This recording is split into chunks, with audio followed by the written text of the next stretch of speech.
And joining us live in studio is Sfiso Mahlangu. He is a group political editor. Congratulations and good evening to you. Thanks for joining us. Do you think this is a tad bit late that the ANC has actually reacted to the public grandstanding and criticism we've seen at various platforms? Good to be here. God is good. Amen. All the time. It's very interesting that people are coming out now to speak against President Jacob Zuma and the ANC leadership. Ms. Koza has not just begun her term in Parliament. She's been an MP for a quite number of years. But this is coming now where she joins the Kathrada Foundation. She joins Mr. Sipho Pitjana's Save South Africa. And I think those people are what is considered in mobile society anti-ANC or anti-President Jacob Zuma. And I don't think that was a good move. If, of course, she has the right channels within the ANC, she should have consulted, even at Luthuli House, parliamentary caucus. But to sit there on that chair and announce how her president, who is her ultimate leader within the alliance and the ANC, has violated the constitution doesn't help the nation. I believe if you want to speak to your leader, or if I want to consult with my direct link or my direct management, and I follow the program or the organogram, I don't go to social media and I don't do it at a press conference. I believe there are structures in any movement as they are in the ANC. So I thought that was a default on her part, and it was very disappointing. But of course we would expect that from Mr. Pravin Gordhan because, you know, Mr. Pravin Gordhan is an ex-minister, and there was a lot of bad blood between him and President Jacob Zuma. And I quote interviews that I've done with Ms. Jessie Duarte, Mr. David Mahlobo, who confirmed that their relationship was not sparkling white. It was very antagonistic. So it can be understood why Mr. Gordhan is speaking this way. But I've studied a little bit and looked at Ms. Koza and her background. And if you look at her background, her qualification, her skill, and the organization she has served in, gives you an indication of the individual she is and the sort of backup that she has post the ANC. And often I ask people who are in the ANC who really want to speak out about the certain structures and they still want to get an ANC salary. If she is in such dissent and unsatisfied with the proceedings of Parliament, then she can resign. And if the ANC is as captured and constitutionally violating, as she puts, then she can resign from the ANC and perhaps serve at another organization. But for me, it is unfavorable and unjust and, you know, unrighteous or untidy to sit in an organization on the T-shirt that the people have mandated you and then to say those who mandated you, their leader is corrupt or captured or all those words. Yeah, but why would she then be provoking the ANC to expel her as it were? Because she obviously hasn't exercised her right as well to simply resign from the party. Well, she understands there's going to be a backlash. What happened when President Zuma reshuffled his cabinet was that there was an onslaught on him. Civil society movements, the opposition, that case is still in court. And you saw the anti-Zuma marches developing from President Zuma reshuffling his cabinet. So obviously anybody thinks that if I may provoke you to act, then your actions shall be subpoenaed upon. If in fact she were to be fired, if you follow the things she has said, that she's got about 5 months to live or 8 months to live, and if she makes it to August the 8th, she doesn't believe she'd make it because she would possibly be killed, seems to be attempting action or testing someone to say something or do something so that the nation may respond in her favor. And she believes the nation will respond in her favor because she's got the protection of white media in this country, she's got the protection of civil society and people who hail her as a queen, the same people who hailed Faki Mentor. But those people will not march down to Luthuli House. Those people do not vote in the ANC structures. And sadly, Cindy, those people are not the people who mandated Koza to represent them. So you've got civil society, Save South Africa, and then you've got the ANC branches. One must remember who mandated Koza to represent who in our parliament. And I believe it's the ANC structures. So if things are wrong within the ANC, people must go back to the party that mandated them and say, hey, look, I'm unhappy with this and this action, and let us find an amicable closure. But to find people who are considered to be the enemies of the ANC and to find a chair and sit down and slur backlashes and insult seems to be a childish attempt to try and get media sensitivity and obtain public sympathy, often at the cost of the branches of the ANC. And that public sympathy that you're referring to, in how this whole alleged threat, be it real or otherwise, on her life, and how she responded to Police Minister Fikile Mbalula saying that he himself is perpetuating or fueling the threats by saying that she's a suicide bomber that should be expelled. Is this a retaliation, in essence, of what we've heard from Dr. Koza? That's like getting into a fight and then you shout, well, he's going to hit me, he's going to hit me. Watch him, we're in a fight. If somebody feels victimized for that reason, she should go to the parliamentary structures. If she feels that her life or that of her family is in danger, then Mrs. Koza should go to the nearest SAPS, and that matter should be investigated. But to go to the public domain and say, well, I don't know how much I've got, how long I've got to live, and in case something happens to me, you know, blame it on President Jacob Zuma. That would be so unfair, because leaving the Safe South Africa Congress or gathering that they had, touch wood, if something would have happened to her or she would have gotten into an accident or bumped a pole, people would think it is the ANC, or she would then confirm that it is the ANC, and that is unfair. You cannot, in a democratic country or in any country, shout and say, if anything happens to me when I leave the studio, blame it on Mr. X or Ms. X. I think that was an unfair aspersion. The reality of the matter is, if she feels that she's not represented in the ANC, or her opinion doesn't hold weight, or she does not find good representation, she should either go to caucus or resign. You cannot wear a yellow T-shirt that the people have mandated you to, and then be arguing that the people vote red or blue in that parliament. It is an attack on the electorate, because it is the people that voted. So just stay with us. We have Dumiseni Ntuli, KZN ANC spokesperson. Mr. Ntuli, thanks so much for your time. Just in your reaction to how all of this, the response has been received, with spokesperson Zizikodwa saying that there is a conscious decision by those who want to destroy the ANC before they leave. Are you in agreement of this so-called nefarious plan?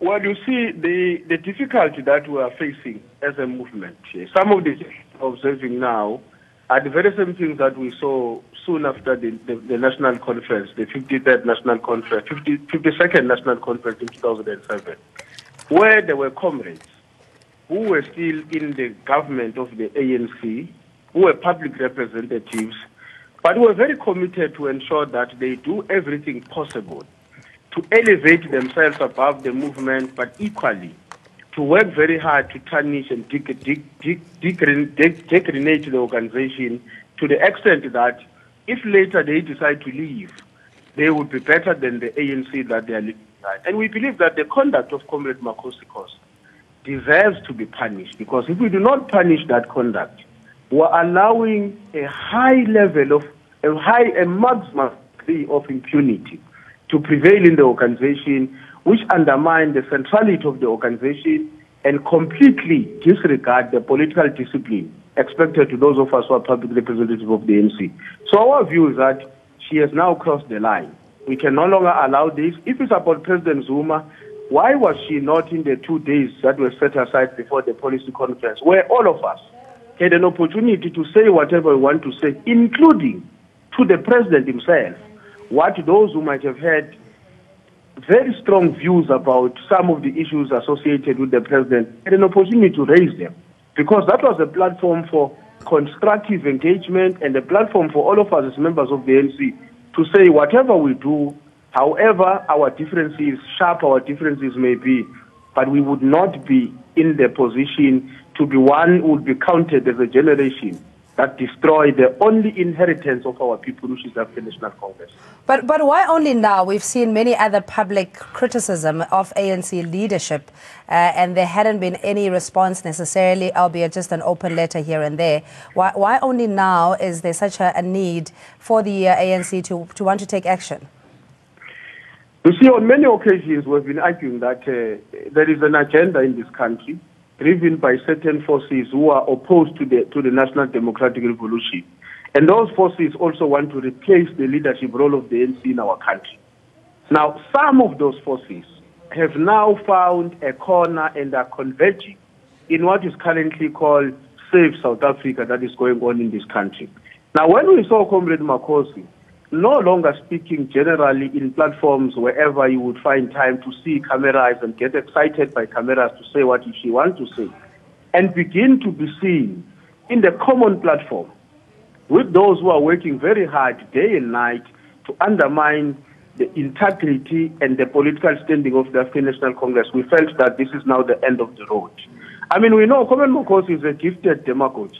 She speaks whatever she wants to speak. She is known in this province for even going around, even when she was here, telling people that you don't deserve this, I deserve this because I'm educated, which on its own is a character that is completely at variance with the conduct expected to those who are members of the ANC. But we've tolerated it because we believe in the ANC that we must only reject or eject those who are incorrigible. And we thought Comrade Makosi has not reached that stage. Even now, that's why I was saying this one must be subjected to the DC so that we can determine whether or not we are still, in this case, dealing with an ANC member who is committed to the ANC and the future of our people. All right, please stay on the line, Mr. Ntuli. Sfiso Mahlangu, Group Political Editor, joins us in studio. Just the collective objective, or being by association with all the organizations that you've mentioned, what message is Dr. Koza sending? And I suppose the ANC critics who are ANC members still.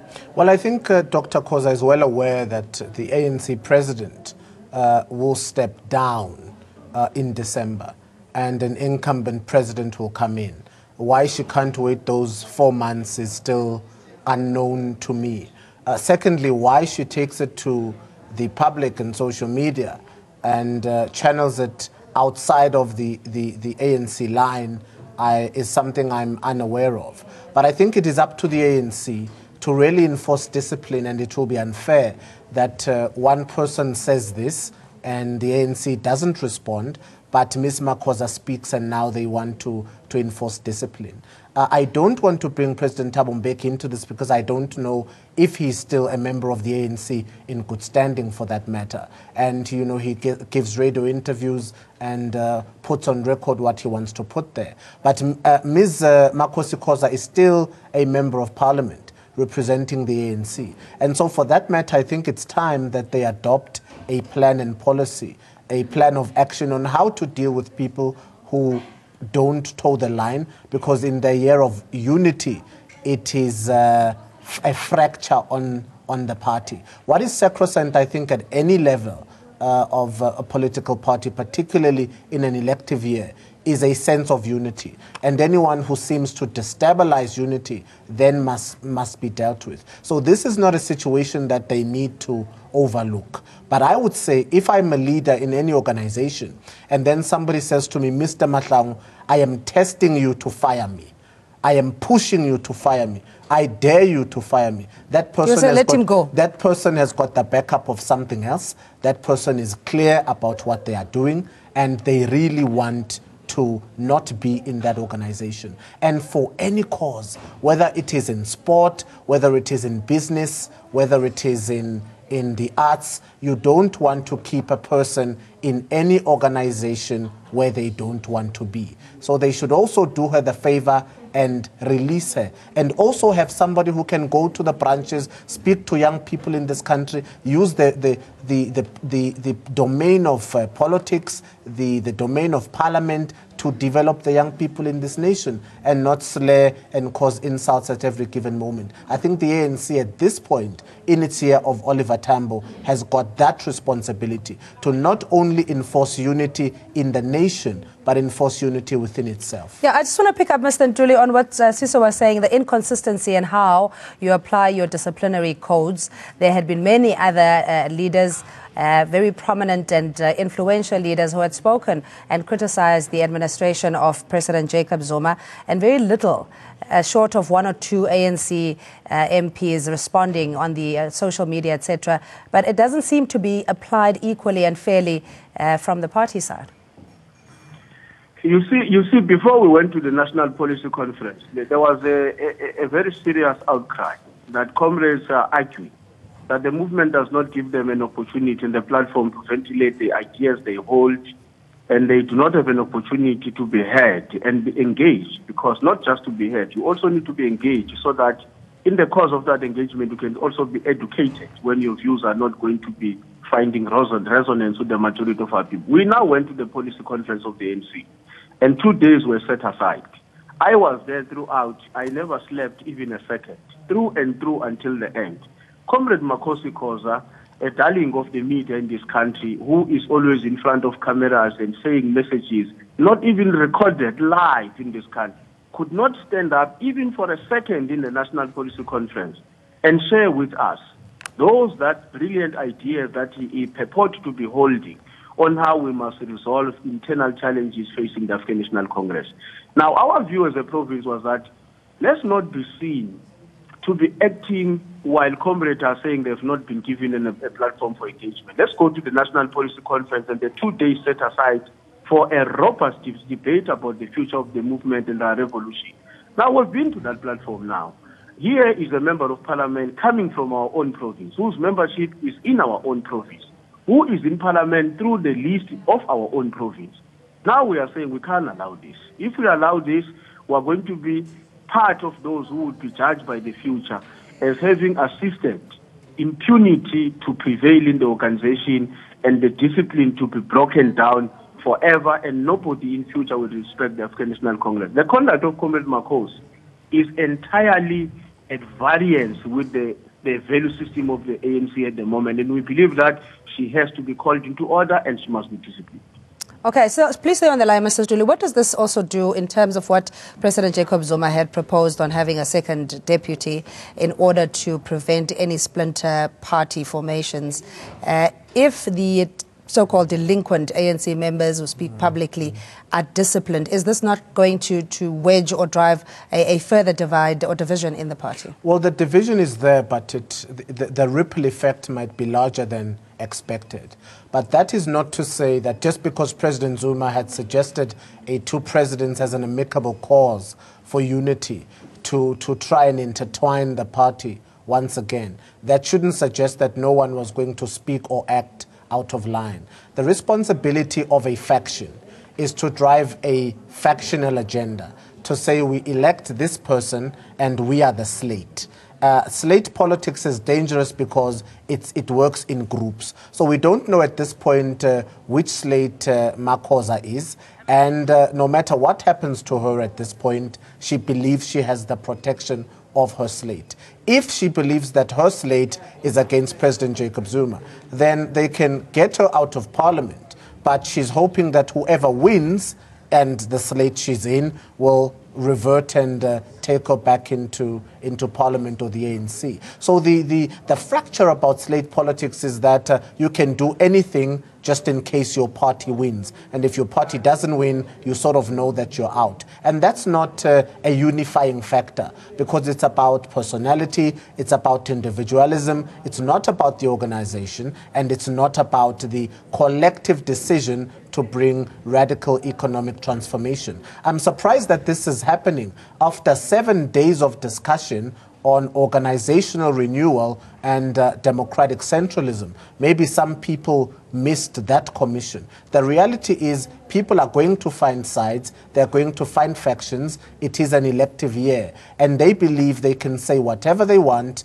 about the other faction because their faction will win. Their cabal will win come December. If it doesn't, then the ANC dumps them to the dustbin of political history. And this is something that we see every 5 years and 10 years in a policy year or in an elective year. However, I believe that an example has got to be made for the audacity of Parliament. If Parliament is to be protected in this country, if the sovereign nature and the righteousness of Parliament in this country has got to be protected, then they need to protect the ones who still remain in Parliament. And people who are hailed as public representatives, who occupy the highest office of Parliament in this country, must form discipline in order to toe the line and serve the people, because that's what governance is about. All right, Mr. Ntuli, maybe if you can just give us an indication of when the charge sheet will be served on Dr. Koza, and what the process going forward is. Hi, Mr. Ntuli. Ntumi-sen. All right, I think he's hung up, but thanks so much. Siso, really appreciate it. Sfiso Mahlangu, Group Political Editor for ANN7 and The New Age, and we have Ntumi-sen Ntuli, KZN ANC spokesperson on the line. You at home, thanks indeed for joining us. So we're back after this.